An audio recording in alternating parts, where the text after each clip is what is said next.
Assalamualaikum warahmatullahi wabarakatuh. Waalaikumsalam. Alhamdulillahirabbil alamin wassalatu wassalamu ala asrofil anbiya'i wal mursalin wa ala alihi washabihi ajmain. Asyhadu an la ilaha illallah, asyhadu anna Muhammadar Rasulullah. Allahumma shalli ala sayyidina Muhammad wa ala ali sayyidina Muhammad.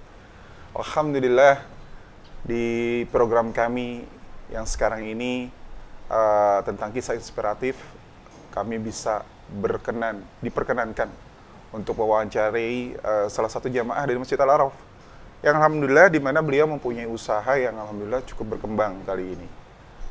Di tengah-tengah kami sudah hadir beliau, Pak Arif. Assalamualaikum Pak Arif. Gimana kabar Pak Arif? Waalaikumsalam. Alhamdulillah. Dalam kondisi baik. Sehat? Alhamdulillah. Alhamdulillah. Alhamdulillah, terima kasih Pak Arif dikasih kesempatan kami dari tim Al-Araf TV untuk bisa wawancara di sini dalam program kisah inspiratif. Baik. Semoga tujuannya pastilah kita tahu semua. Semoga bisa memberikan manfaat, motivasi ataupun ide-ide kreatif lainnya buat para pemirsa Al-Araf TV. Pak Arif, kalau bisa diceritakan usaha apa yang digeluti Pak Arif? Ya, terima kasih dari kawan-kawan Al-Araf TV. Bahwasanya kami juga sudah diberi kehormatan gitu ya untuk dimintai keterangannya. Iya, iya. Dan terima kasih juga kepada kawan-kawan yang nantinya kalau mungkin memang akan disiarkan melalui acara Al-Araf tersebut. Dan dalam kesempatan usaha kami adalah saat ini masih diamanahi yaitu dalam usaha bidang makanan, yaitu catering. Makanan, catering. Betul. Iya, iya, iya. Kira-kira sudah berapa tahun nih Pak berjalan Pak? Kalau saat ini kurang lebih sudah sekitar 5 tahun. 5 tahun jadi, ya? 5 tahun berjalan, jadi ya yang sebelumnya itu dari kecil-kecilan, ya alhamdulillah dari sekian porsi, alhamdulillah sekarang sudah mulai adalah lebih banyak dari yang kemarin-kemarin.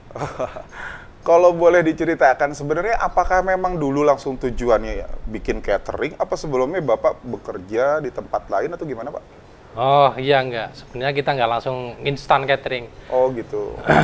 Masih banyak tahap. Masih banyak tahap ya? yang kita lalui melalui proses-proses. Dan sebenarnya dengan catering itu, sebenarnya kita juga ya tidak menyangka. Tidak menyangka. Tidak menyangka. Pilihan Allahnya ke situ ya. Bahwa kita akan di jalan, mau dikasih jalan yaitu untuk usaha di catering ini. Catering itu. Oh berarti dulu Bapak apa nih? Pekerja? Karyawan maksudnya? Iya, sebenarnya saya dulu salah satu karyawan dari perusahaan ya salah satu perusahaan asing juga. Saya gitu. bekerja di sana kurang lebih sekitar, saya mengabdikan di perusahaan tersebut kurang lebih sekitar 19 tahun. Lama sekian ya? Bulan. 19 tahun. Kalau memang benar 19 tahun 10 bulan. 19 tahun 10 bulan. Masya Allah, banyak banget ya, itu. Ya demikian, seiring berjalan waktu kita kan ingin apa namanya, agar bisa lebih maju lagi lah Betul. dalam karir. Iya, iya. Mungkin di situ pada saat itu saya dalam berkarir ya yang biasa-biasa aja, dan semakin keluarga juga ada tuntutan ekonomi yang harus memang kita penuhi sehari-hari. Anak juga makin besar, kebutuhannya makin banyak. Ya dari situ kita mulai berpikir. Itu posisi saya masih kerja. Oh, masih karyawan. Masih Karyawan ya. Mulai berpikir kira-kira apa ya yang kira-kira bisa membantu kebaikan ekonomi selanjutnya. Ya dari situ kita mulai ya obrol bareng istri. Kita mulai ada usaha kecil-kecilan. Awalnya kita dagang mie. Coba mie apa tuh? Mie ayam bakso. Oh, mie ayam bakso. Iya, jadi Tapi masih karyawan nih, istri yang dagang. masih karyawan, istri saat itu nggak langsung terjun. Oh, nggak langsung terjun. Hanya sebagai resep aja, pembuat resep. Oh, sayangnya Dan pemberantasan. dijalankan sama ya ada dua karyawan. Jadi mereka yang menjalankan awalnya. Hanya saja di kemudian hari nampaknya usaha itu memang harus ada keseriusan. Harus serius. Iya. Harus ada keseriusan yang lebih. Jadi pada saat itu ya mau nggak mau kita rembuk bareng dengan istri. Ya kita putuskan istri harus resign dari pekerjaannya. Oh, waktu itu bapak dan istri dua-duanya karyawan, Pak ya? Iya betul, istri saya juga salah satu karyawan di perusahaan lain juga. Jadi istri saat itu kita putuskan harus resign dan langsung ikut terjun dalam dunia Mie ayam dagang mie ayam tersebut ya? tersebut. Oh, gitu. Iya, jadi Terus berjalan berapa lama nih mie ayam? sebenarnya mie ayam cukup lama juga. Oh, lama juga. Cukup lama juga, lebih dari kalau saya hitung per tahunnya dari 2011 sampai dengan sampai dengan hari ini malah. Oh, hari ini maksudnya masih ada mie ayamnya? Masih ada. Mie ayam baksonya masih Masih ada, tapi Oh. tinggal satu stand yang di rumah. Oh, gitu. Sampai dengan hari ini mie ayam bakso masih ada gitu. Berarti lama juga 2011 ya? 2011 hingga sekarang ini. Udah 11 tahun juga tuh mie ayam itu. Betul. Oh, gitu. Jadi dalam perjalanan waktu tersebut kondisi apa namanya ya pasang surut lah, namanya orang dagang. Iya, betul. Kita juga merasakan dagang mie ayam tersebut itu merasakan bagaimana omsetnya bagus juga pernah, ya omsetnya lagi jelek juga ya sering. Namanya orang dagang. Iya. Nah, ada satu titik di mana kita itu ingin mengembangkan lagi. Mengembangkan lagi. Kita udah berusaha cari konsep lain. Istri ini sudah fokus nih. Udah. Istri udah fokus ya. Udah nggak kerja lagi ya. Udah. Langsung jadi turun tangan langsung nih sekarang. Hanya saja memang ya pasang surut itu. Jadi belum jauh dari stabil. Kita punya konsep lagi, kita obrolin bagaimana kalau kita main dengan sistem apa namanya? Franchise. Bukan, brosur, apa namanya itu? Kalau masukin ke pabrik-pabrik itu namanya proposal. Semacam proposal itu. Oh, gitu. Kita main di situ. Ada beberapa perusahaan yang kita titipin. Ya diantaranya kita masukin lewat koperasi. Oh, koperasi. Koperasi perusahaan tersebut. Ya dengan bahasa kita nitip usaha untuk dibukakan pintunya. Ini mie ayam ini. Iya. Ini mie ayam aja nih, baru mie ayam aja Betul, yang ditawarkan ini. mie ayam bakso. Mie ayam bakso aja nih yang tawarkan. Terus Jadi jalan, nawarin proposal tersebut. Kita anggap ini proposal yang kita masukin udah bertahun-tahun. Nggak ada respon, Nggak ada feedback, nggak ada apa gitu. Nggak ada feedback, nggak ada informasi apa diterima atau enggak. Kita anggap udah ya mungkin gagal lah. Gagal lah gitu ya. Nah, terus seiring berjalan waktu, tiba-tiba udah sekitar setahun 2 tahun kita masih dagang mie ayam itu. Ya tiba-tiba ada informasi masuk dari salah satu perusahaan yang Jepang itu yang saat ini kita naungi. Sampai sekarang menjadi customernya. Iya, kita dipanggil nih. Yaitu semacam interview, terus ada tes food juga. Masih dalam bentuk mie ayam bakso ini. Oh, berat juga ya? Tes food segala ya? Iya, karena emang dalam perusahaan tersebut ya kelola pekerjaannya pun itu termasuk ketat. Jadi termasuk makanannya pun itu harus higienis. Dari kita tes food dan alhamdulillah berhasil, kita dikasih tempat atau lapak itu. Kebetulan lapaknya itu dipasangnya berdekatan ya di depan ruang makan perusahaan tersebut. Depan ruang makan. Jadi, kantin lah. Oh, di kantin ya, setenya di kantin. Kita dikasih tempat di situ, tapi ya dengan catatan namanya di pabrik itu harus jauh dari api. Harus jauh dari api. Jadi kita termasuk dari tungku pemasakannya juga menggunakan listrik. Jadi termasuk kita itu menjadi bagian dari syarat. Waduh, berarti modal lagi nih. Ini harus main modal lagi kan. Modal lagi nih. Sementara mie ayam pada saat memasak itu airnya itu harus bergolak. Iya, betul. Nggak bisa dia hanya sekedar mendidih cuman bergolaknya kecil. Makanya kita mencari kompor listriknya itu juga wattnya yang besar. Jadi memang manusia itu yang berencana. Baru berjalan sebulan. Ini dagangan. Ada manajemen pusat. Oh, manajemen pusat. Cintanya kontrol lokasi.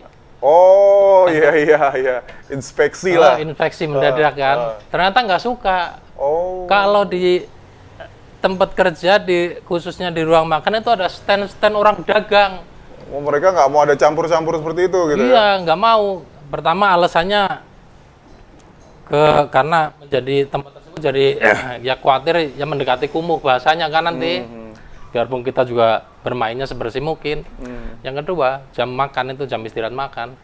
Karyawan dipastikan harus makan nasi, nggak boleh makan selain nasi, bakso, mie ayam atau apa nggak boleh. Itu masih kategori makanan ringan katanya. Oh. Jadi makanan itu harus bikin kenyang karyawan. Tujuannya biar banget deh. Agar kesehatannya tetap terjaga. Ya dari situ kita akhirnya ya udah keluar modal lumayan banyak, kan memenuhi persyaratan yang diminta. Beli kompor listrik lah, gitu. Alat-alat termasuk mangkok, piring, gelas kita juga banyak. Kalau bahasanya balik modal masih jauh. Masih jauh nih. Masih jauh. Lalu gimana tuh? Dari situ saya berpikir kembali dengan istri gimana caranya ya. Dalam hal ini pihak koperasi pun lepas tangan karena kebijakan ini kan kebijakan dari pusat. Jadi bisa dibilang lokasi itu nggak bisa membantah, sulit untuk memberikan solusi atau masukan. Ya akhirnya saya juga ya artinya sedikit bicara dengan orang koperasi, kira-kira kalau misalnya saya ingin bicara dengan orang manajemen pusat itu dengan siapa saya gituin. Langsung lah. Akhirnya saya dikasih channel, dikasih link. Oh dengan ini silahkan kalau memang berkenan silahkan dihubungin atau datang atau by phone silahkan. Ya pertama saya by phone. Ya janjian akhirnya suruh datang dan datangnya ke pusat. Dan di sana disambut ya alhamdulillah masih diberi kesempatan. Saat itu ya suruh bikin tes ulang tapi dalam hal masakan makanan seperti nasi-nasi itu. Oh menunya beda nih. Menunya beda. Sudah di luar yang kemarin tuh tentang nggak boleh mie ayam bakso, pokoknya nggak boleh ya. Kita langsung mainnya ke makanan berat lah. Oh maaf itu tes keduanya. Oh itu tes kedua. Tes food keduanya. Tes pertama suruh bikin sate. Oh suruh bikin sate dulu. Oh iya. Bahwasannya di menu makan siang karyawan itu butuh sate dan sate belum ada. Kita di situ diberi kesempatan. Ini tantangan ini. Padahal saya bukan tukang sate. Belum bisa kan? Belum pernah kita. Ibaratnya kalau nyate itu paling lebaran kurban doang. Dagingnya gratis. terus. Ya dari situ, itu benar-benar bagaimana cara membuat bumbunya kita itu belum tahu. Ya tapi kita masih berusaha terus bagaimana sih caranya ini hal yang harus diserusin. Ya akhirnya kita minta tolong sama ya teman-teman pedagang juga yang dulunya masih satu lokasi di alun-alun itu. Ya kita obrol-obrol, kita datangin juga sungkem ke rumahnya, kita minta tolong untuk masalah sate ini bagaimana cara resepnya. Wah, berguru nih. Berguru. Nih ya. Wah, terus Ya, pada awalnya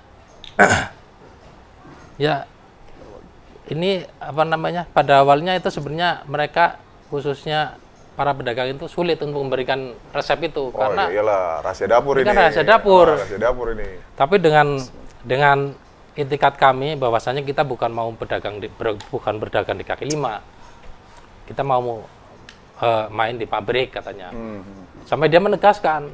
Tapi benar ya, jangan main lapak di sini. Yeah. Kalaupun mau main lapak, itu radiusnya itu sekitar 2 kilo ke kanan, 2 kilo ke kiri. Waduh. Ada Ya, persyaratan. kita pastikan saat itu. Enggak, Cak. Kita ini mau coba masuk di perusahaan. Bukan di lapak. Kita juga nggak mau, Cak, begitu sistemnya. Iya. Akhirnya kita alhamdulillah akhirnya dikasih itu istri tiap berapa hari itu sekitar 2-3 hari main ke rumahnya, diajarin bagaimana cara membuat resep, masak bareng dengan si pedagang tersebut Sama gurunya nih. tiap pagi itu ngeracik bumbunya apa aja, dan alhamdulillah sampai bisa. Akhirnya kita mulai berani pas hari tes foodnya kita bawa ke pabrik itu tes foodnya. Tapi prinsipnya nggak langsung deal, nggak langsung sepakat, karena kita bolak-balik itu sampai 3 kali. Bikin lagi maksudnya? Iya, akhirnya bolak-balik sampai di kesempatan 3 kali kita baru bisa dinamakan lulus.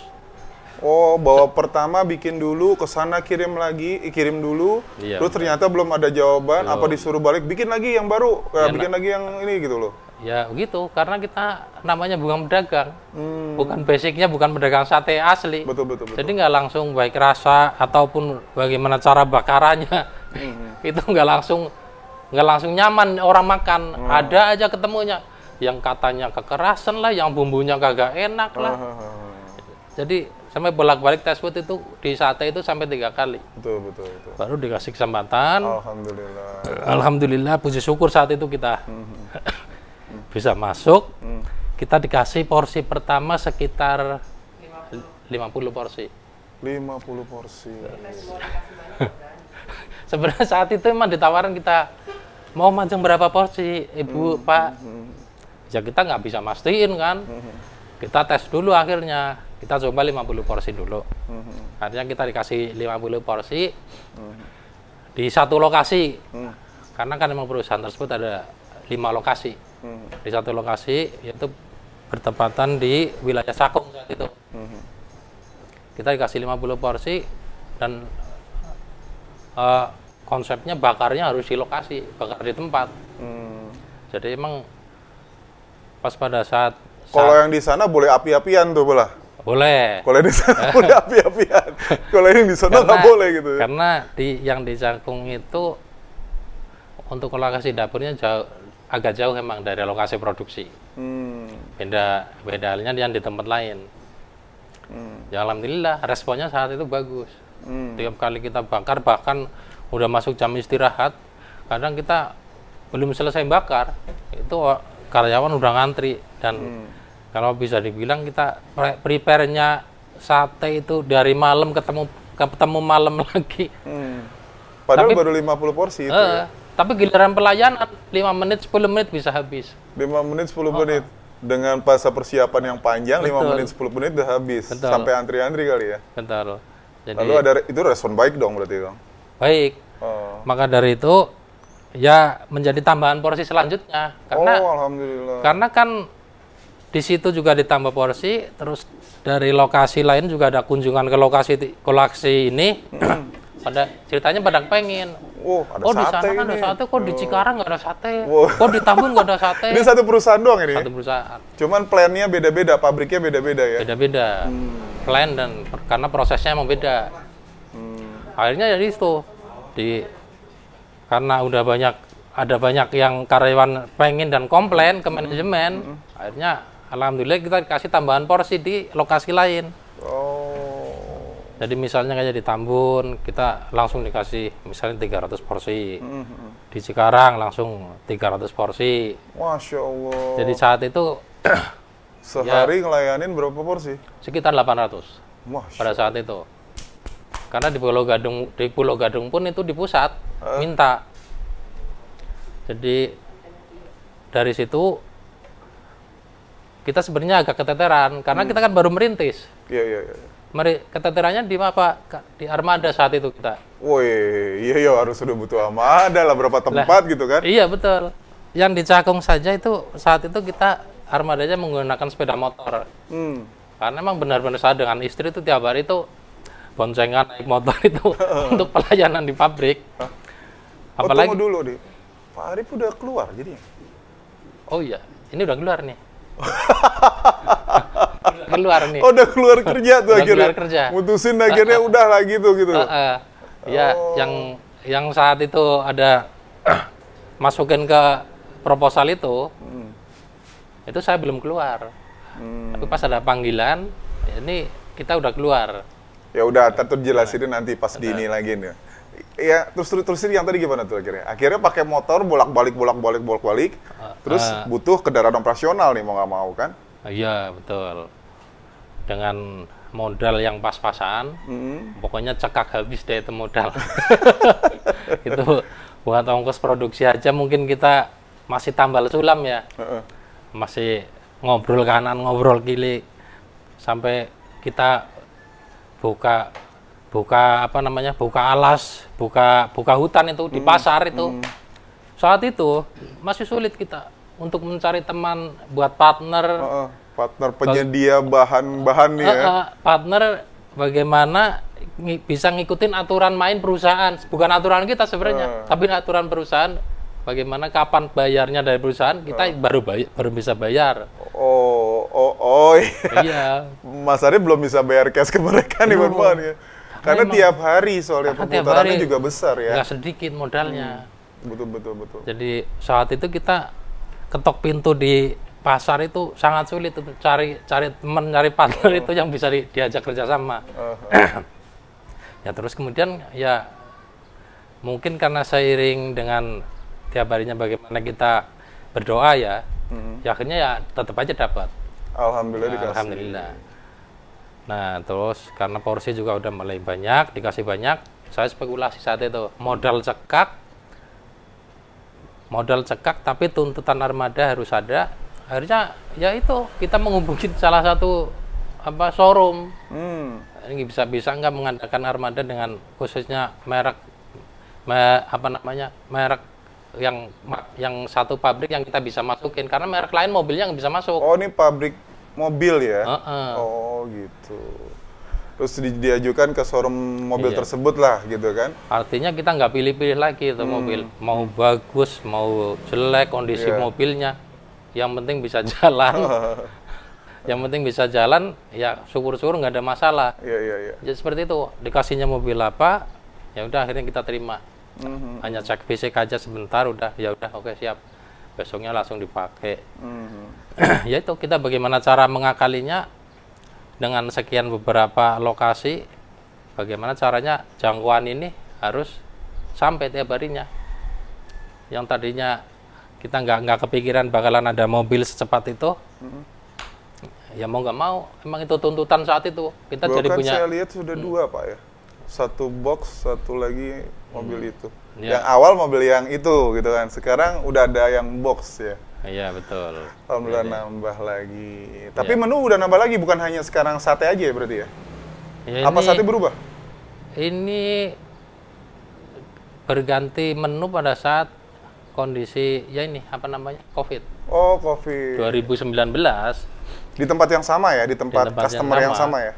2019 kan ada musibah COVID ini, massal kan, termasuk sate itu pada tahun 2019 tersebut di stop. Lah kita bingung dong, ini menu kita.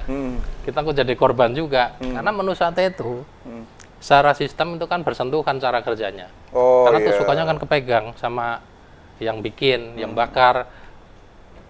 Jadi di situ termasuk yang nggak bisa dihindarin menu itu, harus di stop. Betul. Ya pada saat itu kita harus dipaksa berpikir ulang nih. Ini lapak kita nih sate. Tapi kok kondisi kayak gini kita di stop. Lah kita mau dagang apa lagi kalau kalau sate di stop.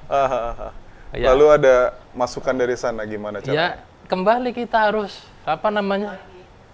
Oh, saya dengar suara ibu. Ah, Berarti mesti dihadirin nih. Soalnya pelaku sejarah juga. Oke. Kan gitu kan? Iya boleh. Pemirsa, kita tampilin. Kebetulan ada istri dari Pak Arif. Beliau salah satu juga pelaku sejarah. Tak lengkap rasanya kalau nggak ada ibu di sini. Sebentar pemirsa ya. Alhamdulillah nih ibu udah hadir di sini. Kita lanjut biar ibu juga ikutan tadi. Gimana tadi ceritanya? Sebelum udah dapat 1000 udah dapat 800 porsi ibu bapak sama ibu bolak-balik terus akhirnya ngajuin proposal untuk pembelian kendaraan. Iya. Dar.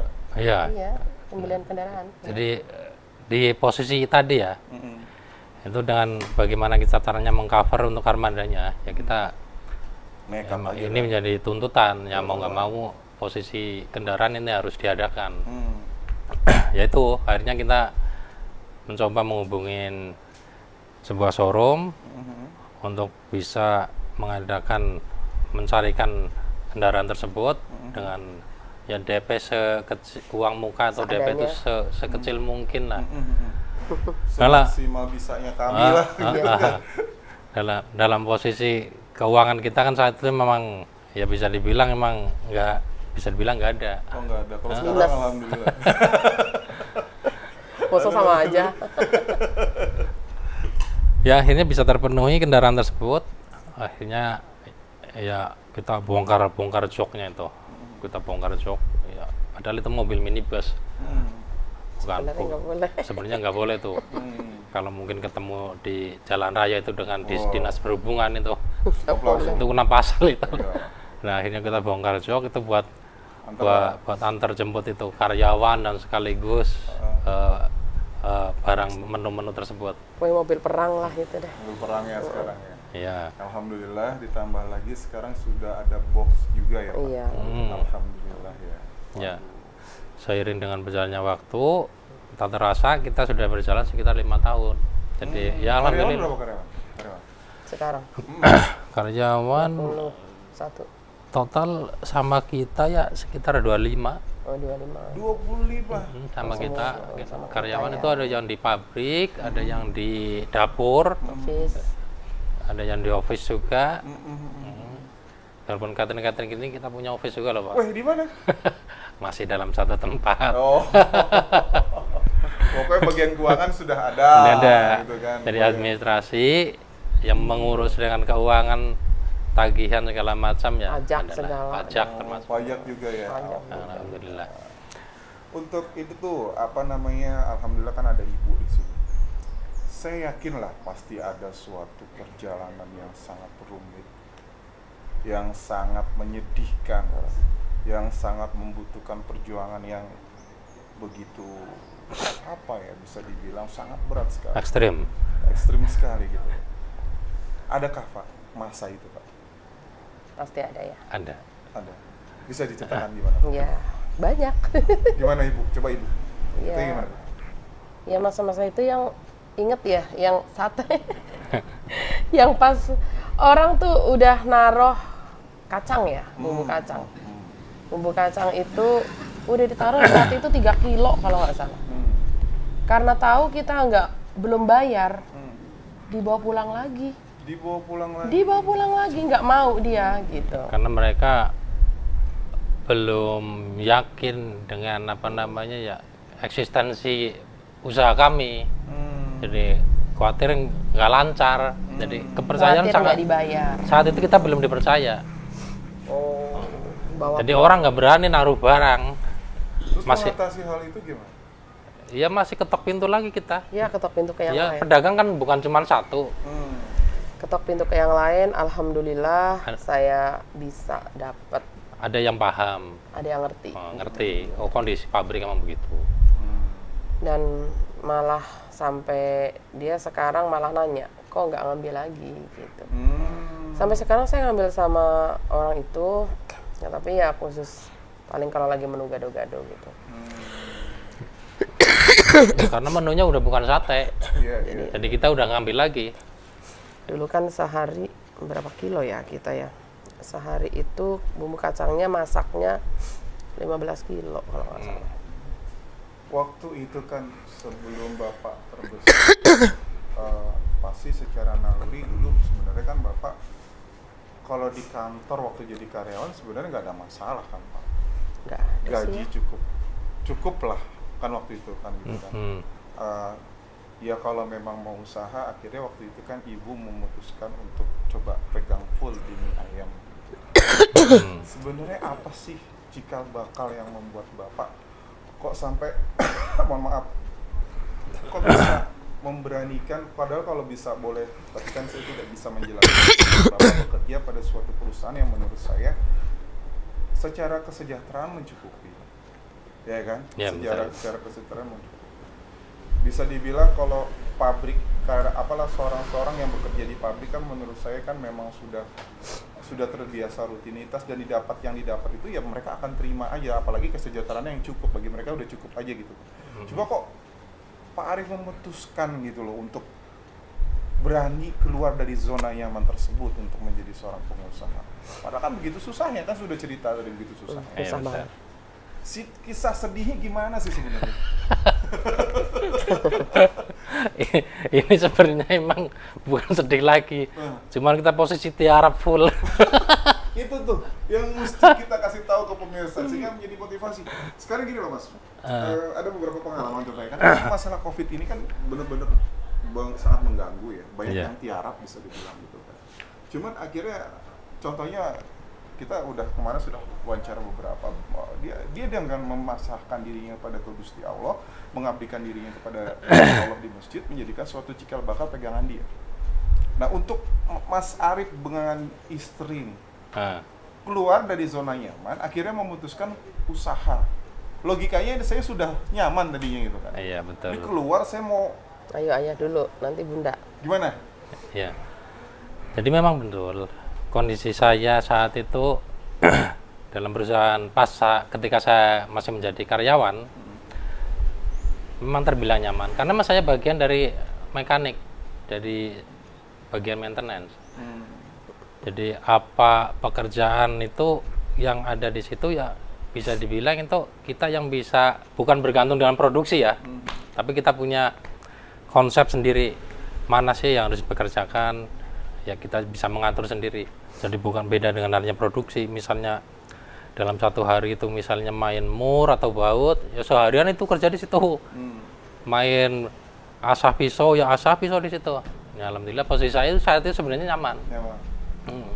Artinya ya orang sebenarnya juga pada kepengen masuk kerja di bagian saya. Nggak menutup kemungkinan, pasti banyak yang pengen. Betul. Nah, apalagi saat itu saya udah terbilang itu ya senior lah, udah senior ya, udah punya beberapa juniornya gitu. Nah terus apa namanya, dalam satu titik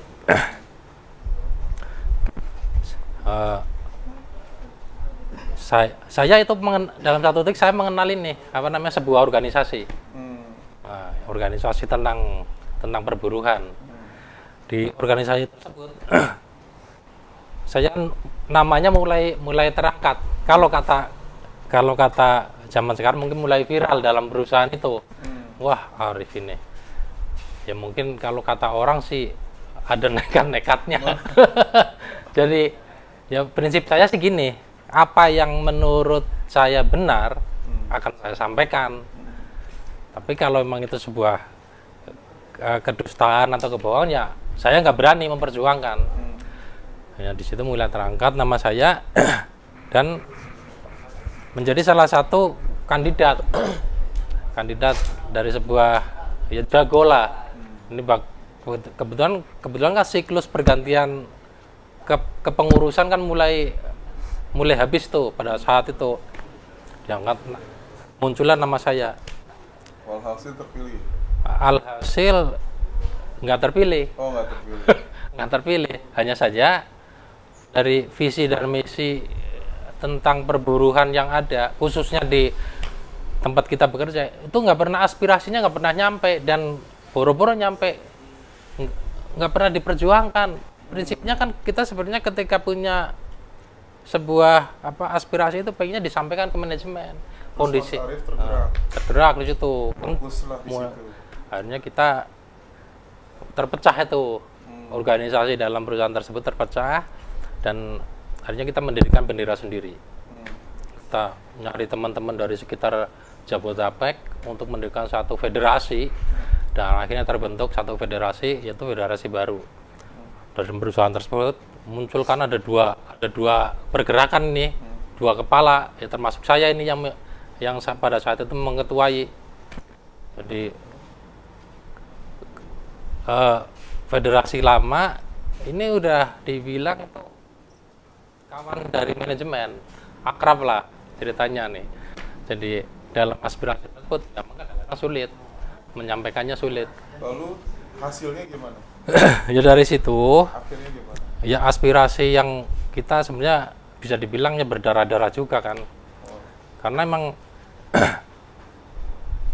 karyawan-karyawan yang khususnya karyawan yang kontrak, bahkan yang sudah duduk manis yang sudah kerja di kampung atau kerja di tempat lain, ya kita berhasil alhamdulillah memperjuangkan nasib mereka dan memperjuangkan nasib karyawan yang masih di lokasi itu menjadi karyawan tetap. Karyawan-karyawan yang di rumah itu mau nggak mau kan udah nggak mungkin kan diangkat karyawan tetap. Akhirnya mendapat pesangon mereka. Hasil perjuangan. Dengan hubungannya dengan usaha ini gimana? Ya. Akhirnya. Jadi dalam konteks ini sebenarnya saya mengambil hikmahnya. Jadi ada sebenarnya penggalan ayat ya dalam Al-Quran itu yang mungkin kalau orang yang sering berdemo, sering mendapat semacam kayak motivasi, itu ada di ayat Al-Quran, yaitu innallaha la yughayyiru ma biqaumin hatta yughayyiru ma bi anfusihim. Jadi Allah tidak akan merubah nasib suatu kaum kalau kaum itu sendiri tidak mau merubahnya dari diri mereka itu sendiri. Nah, saya itu termotivasi di situ sebenarnya. Ya juga ya. Ini darah perjuangan ini udah ada di Al-Quran. Artinya itu real, jalurnya itu udah ada. Tinggal berarti kan secara prakteknya itu manusia itu sebenarnya ya udah dikasih gambaran. Jadi kalau kita harus berdiam diri, ya nggak mungkin nasib kita akan berubah. Ya dari situ tuh ya ya memang saya juga dari pesan orang tua ya. Kita jangan sampai mempunyai sifat pamrih. Jadi pada saat itu ada perjuangan rada berhasil, ya kita nggak pernah nyadong sama anak-anak kontrak itu, nggak pernah. Dan insya Allah Tuhan akan mencatat itu. Nah dari situ mungkin menjadi gambaran buat saya. Akhirnya, dan saya nggak pernah berhitung. Tapi dalam satu titik, ini ketika saya lagi kenceng-kencengnya berjuang, tapi ternyata kebaikan di luar itu belum tentu kebaikan di dalam. Maksudnya di keluarga. Oh, ya Allah. Terus saya minum dulu.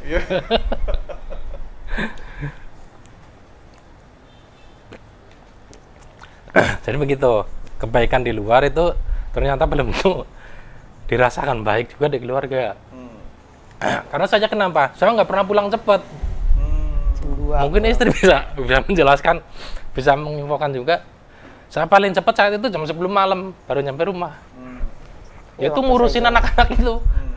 Ngurusin tiap hari itu kayaknya ada aja PR. Karena dalam seminggu itu saya yang harus ke pengadilan, ikut sidang itu, baik jadi saksi, itu harus dalam seminggu itu harus sekitar 2 kali itu saya ke pengadilan. Ya karena anak-anak itu memang harus ke meja hijau. Kalau nggak ke meja hijau nggak bakalan selesai saat itu.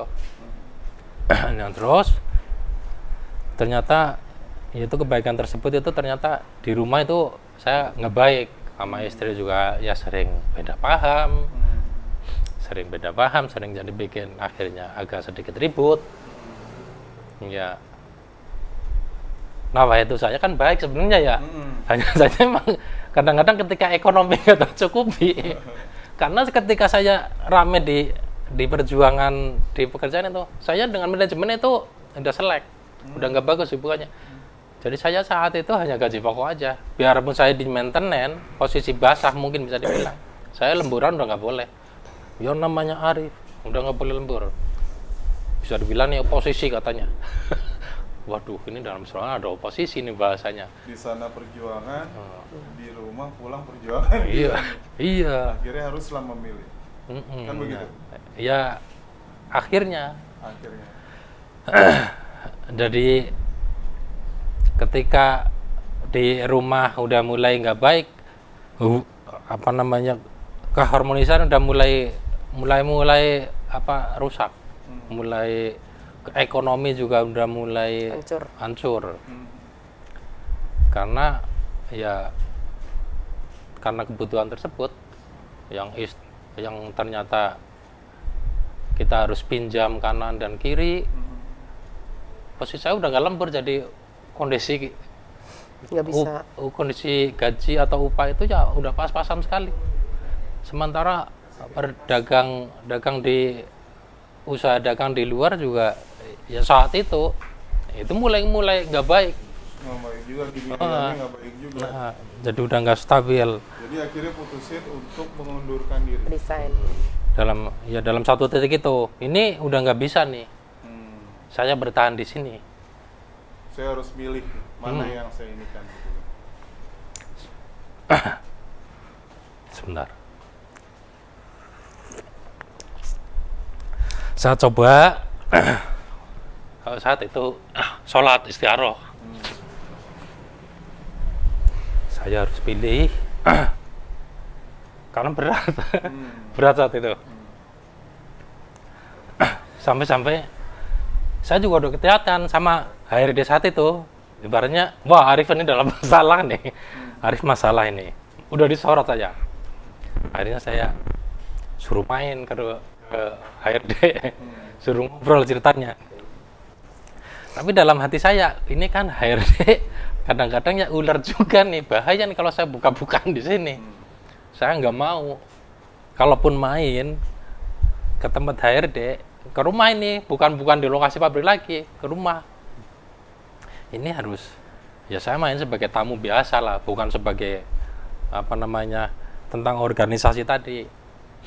Ya biarpun dia pas ketika saya main itu ditanya gimana lemburan, lancar enggak, kayak gitu ya biarpun tanpa lemburan saya berusaha nutupin, ya tetap aja lah masih eksis, masih cukup lah timbang buat makan kayak gitu saya. Padahal kan sebenarnya udah morat-marit juga. Ada morat-marit. Akhirnya saya ngobrol sama istri.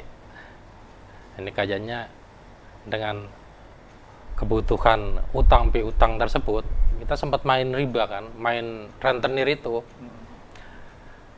Buat nutup tambal sulam, kadang-kadang usaha di rumah juga butuh usaha, akhirnya kita minjem ke rentenir. Ya di situ mau nggak mau dengan tagihan kan tahu sendiri kan, rentenir bunga berbunga bahasanya. Itu kalau ketika tidak dalam satu bulan atau satu apapun atau yang harian itu kita nggak memberikan itu kewajiban kita, itu kan berbunga. Ya di situ saya ngerasa waduh ini berat ini harus diputuskan ini. Satu titik harinya saya sholat minta ya pilihan, akhirnya dapat, ya udah saya harus keluar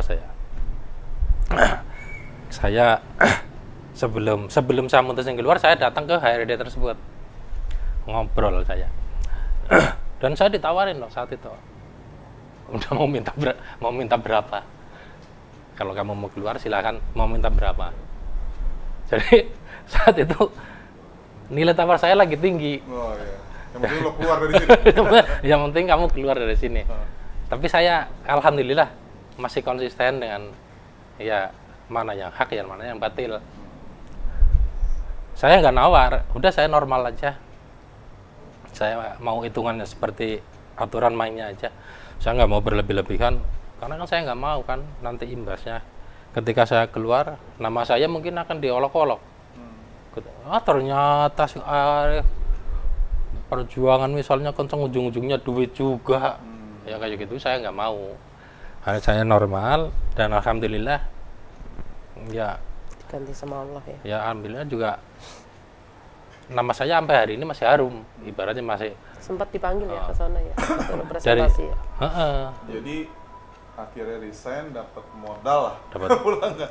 Bukan modal, buat bayar utang ya. bukan modal. Akhirnya buat bayar hutang. Itu buat nutup lubang. Nutup lubang aja nggak ketutup semua. Karena Tutup Enggak. kan dari ratusan juta itu saya emang benar-benar minus. Masih minus. Saya nggak punya apa-apa. Udah benar-benar minus, nggak ada lebihnya. Masih minjem malah ke mbah saya. Masih minjem sama saudara-saudara lagi. Ya saya nggak mau ini rentenir kalau nggak diselesaikan. Akhirnya ditutup semua. Karena kalau rentenir nggak diselesaikan masih nyisa misalnya 1.000, besok nggak bisa bayar, bisa jadi besar lagi. Bisa jadi besar lagi. Terus gimana? Udah duit dapat buat bayar lunasin hutang, modal udah nggak ada kan belas. Nggak ada. Terus gimana? Iya. Ya setiap 2 minggu sekali kan dapat ya. Jadi kita prihatin aja, yang penting saya bisa bayar karyawan, bisa muter, lebihnya ya buat nutupin semua dulu. Itu berjalan 3 tahun. 3 tahun. Dari bulan ke bulan, dari hari ke hari, saya masih door to door sama tetangga. Kadang-kadang buat bensin tuh masih door to door. Tapi ya setelah lunas, ya alhamdulillah nggak lagi. Dan kita sekarang tinggal rumahnya ya. Alhamdulillah. Sekarang karyawan Tinggal rumah sudah sama mobil. 25 orang, mobil sudah 2. Iya. Alhamdulillah juga rumah sudah bertambah besar. Ada kisah sedikit menarik. Gimana Mas? Jadi pasca saya keluar dari pabrik itu, setelah saya keluar kerja, itu kan kurun waktu sekitar 2 tahun saya keluar kerja. Nah, ini catering udah berjalan ya. Jadi saya dipanggil sama perusahaan, bukan perusahaan sih, dari koperasi yang ingin memfasilitasin kawan-kawan yang dalam masa persiapan pensiun. Lah saya ini suruh jadi pemateri. Materi. Oh, diundang sama Materi di sana. Undang di sana. Saya juga bingung. Emang saya bisa apa saya ke sana? Artinya untuk berbagi pengalaman. Ya, ini saja. Akhirnya Buat saya yang mau penuhi di sana pensiun, ya? dan alhamdulillah respon kawan-kawan juga di sana. Masya Allah, Pak Arif, alhamdulillah ya. Alhamdulillah tidak seperti kebanyakan yang lainnya. Setelah keluar, setelah pensiun, setelah resign itu, ya kita masih bisa eksis, masih bisa ya lebih baik lah terhitung dari kalau sana. jujur lebih dari yang kemarin. Ya insya Allah. Ya tapi kan babak belurnya nggak semua orang mau seperti itu kayaknya. Itu dia. Benar. Nggak Sekarang semua. amalan apa sih selain dari itu semua yang bisa membuat pertahanan ini kuat dan makin besar? Sholawat kali ya. Salawat. Sebelum tidur saya. Ibu ya. Saya sebelum tidur kalau lagi nggak mens ya, saya wajib saya baca Yasin, walaupun sekali, sama sholawat. Sholawat saya itu sampai di atas 1.000. Di atas 1.000. Saya kadang 1.400, kadang 1.500 sebelum tidur saya. Saya pokoknya yakin banget itu insya Allah jadi syafaat nanti lah. Di dunia dan di akhirat pokoknya. Itu Pak Arif? Sebenarnya sama kalau kita bicara amalan ya, sama halnya dengan yang lain juga, khususnya jemaah-jemaah Al-A'raf, ya sama lah seperti bagaimana kita harus berwirid, zikir, Iya, dan zikir. mungkin juga ada yang lebih bagus amalannya dari kita pastinya kan. Iya. Tapi prinsipnya kalau saya, sholat itu lebih tepat waktu. Betul sih. Jadi jangan tar-tar. Iya Jangan benar. tar-tar. Jadi kalau Ya itu termasuk juga. artinya kalau kita tepat waktu, ya insya Allah Gusti Allah juga akan melihat kita itu lebih cepat. Tidak antar-antar juga. Ya insya Allah ketika kita tepat waktu, Gusti Allah ketika memberikan rezeki sama kita juga nggak antar-antar, nggak nanti-nanti. Iya, iya, iya. Karena kita juga meresponnya juga cepat. Waktunya sholat, udah jamnya nih, azan ya udah insya Allah ya, selagi kita mendengar, ya insya Allah langsung lah kita tergerak. Selagi kita masih sadar. Ya setelah diperbaiki itu semua sih, alhamdulillah ya. Dari diperbaiki semua itu kita. Dan Ada lagi sebelum saya closing? Saya rasa udah cukup. Ya. oh gitu. Pak Arif ada lagi? Sama ini sebenarnya seperti halnya kita sering dengar di kajian juga. Sedekah emang itu luar biasa. Sedekah. Jadi Benar, kita luar tidak biasa, melihat Pak. besar kecilnya sedekah ya, tapi kita ngelihat konsistennya, kontinunya. Jadi Sama sedekah ya, benar banget. sebisa mungkin kita emang itu biarpun 1.000 perak, 500 perak, yang penting tiap hari itu kita bisa menyisihkan itu masuk ke kotak amal. Justru kadang-kadang kalau lagi ada kejadian, kemarin di sedekah berapa ya, masih kurang kayaknya tuh kemarin. Jadi saya ke situ langsung. Baik. Jadi kita positif thinking di situ aja. Pemirsa, kita sudah lihat tadi, ini adalah suatu figur keluarga yang berjuang bersama-sama. Berjuangnya sebenarnya nggak kemana-mana, memperjuangkan suatu kebaikan untuk orang lain, Pak Arif di perusahaan. Dan akhirnya beliau tidak pula menutupi bahwa sebenarnya yang hak itu hak, yang batil itu batil. Tentunya itu di situ ada suatu nilai yang sangat lebih di mata Allah. Dan ternyata hadiahnya sekarang, beliau pun tetap membela banyak orang dengan 25 karyawan yang dia pilih. Dan alhamdulillah semua itu dipertahankan dengan amal-amaliyah harian. Sholawat, yasin, dan Surat-surat lainnya. surat-surat lain tentunya. Dan tentu juga sholat di tempat waktu. Sungguh suatu bukti kembali pemirsa, saudara-saudaraku pemirsa Al TV, bahwa ayo kita perkuat tali kepada Allah. Kita susah, kita kena COVID dan segala macam, kita balikin lagi kepada Allah. Kita minta sama Allah. Karena sesungguhnya Allah tempatnya kita untuk mengadu dan Allah tempatnya kita. Terima kasih pemirsa, semoga bermanfaat bagi semuanya. Assalamualaikum warahmatullahi wabarakatuh. Waalaikumsalam warahmatullahi wabarakatuh. Terima kasih bos.